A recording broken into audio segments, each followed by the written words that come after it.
So easier questions to deal with. Clean versus distortion.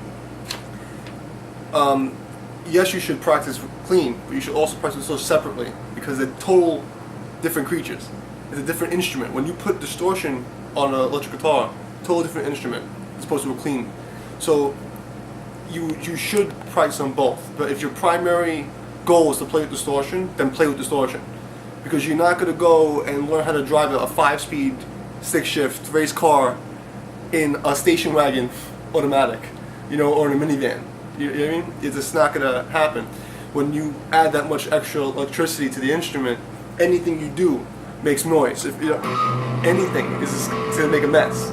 So you have to learn to deal with that. On the other hand, playing with clean, you have to pay more attention to your accents and do more work.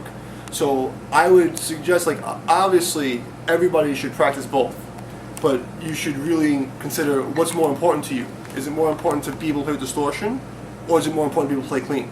Because not everybody's going to be a jazz guy or a super metal guy. You know what I mean? So you have to figure out what's your specialty and what's your specialty going to be. And then when you figure it out, so if you want to be a metal guy, right, then I'd say 30% of your practice should be clean. Okay, this way you can just hear for the nuances and mistakes. If you want to be, like a jazz or blues guy, you should probably take 20-30% of your time to play distortion because it teaches you to deal with that extra stuff that happens. So, and that's how I handle it. Personally, when I practice fingerings and stuff like that, you don't really need the amp at all.